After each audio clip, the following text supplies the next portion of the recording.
It is finally here! Yeah, unbelievable. Yes, the new Bruce Dickinson single has reached me in Ukraine despite the war. So let's take a look at what is inside the Afterglow of Ragnarok vinyl and then discuss whether it was worth the wait. Here you go.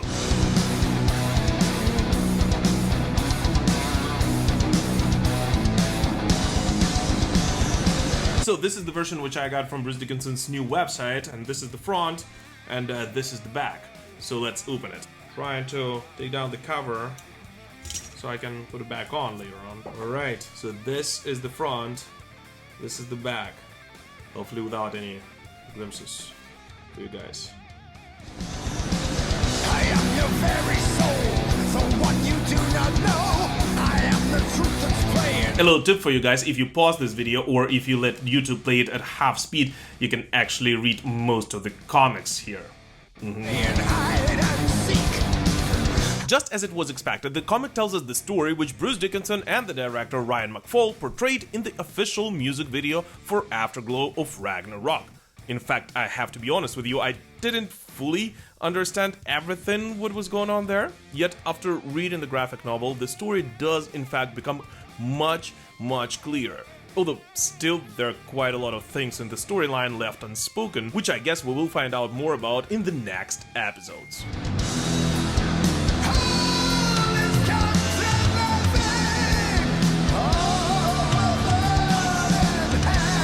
What I really liked about the production of this single is the fact that the graphic novel is actually attached to the record gatefold and cannot be taken out, which I guess just once again underlines that the Mandrake Project is not only about music and emphasizes how important the storyline and the comic book itself is for Bruce Dickinson's 7th studio album. And since I've gotten it a couple of days ago, I actually found out that I do tend to revisit the graphic novel pretty much every time I spin the record. Across the shining seas, eyes of creatures follow me.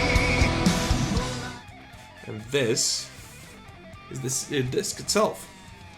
Unlike many collectors' records these days, Afterglow of Ragnarok did not have a vast choice of colored vinyl, so there isn't much to talk about it when it comes to the disc itself. But hey, one of the coolest things about this release overall is that just like in the old days, Bruce physically released a single, which is truly a rarity these days. Although I personally would absolutely love it if more classic bands would do that again in the 21st century. As there is something extra special in those old-fashioned single releases, which in my case definitely helped build in the anticipation for the main record. In addition to simply being a great collector's item and a place where an artist can release something which he can't really include on the album itself. Afterglow of Ragnarok becomes the shadow of the dawn. So, was it worth getting this vinyl record?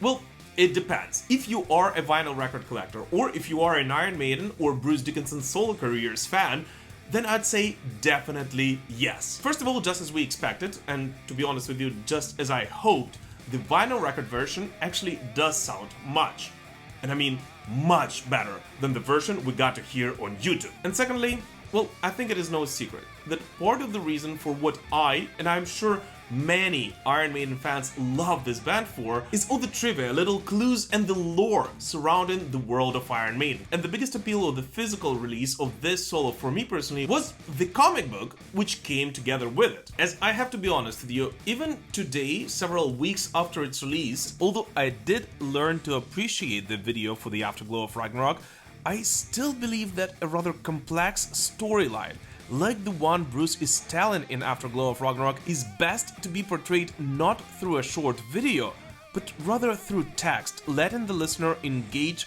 in the process and make his imagination do most of the job instead.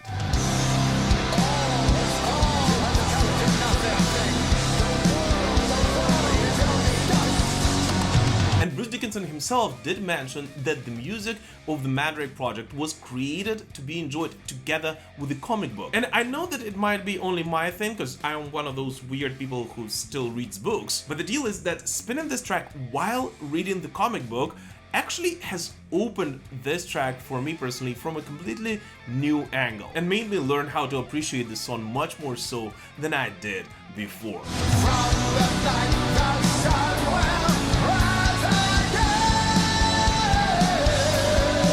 And in addition to everything, the biggest treat on this release for all Iron Maiden fans is the whole fact that it is pretty much the only way for you to legally get hold of the demo version of If Eternity Should Fail. The same demo which, as we all know, when Steve Harris heard for the very first time, he loved it so much that he convinced Bruce Dickinson to include it on the band's The Book of Souls record.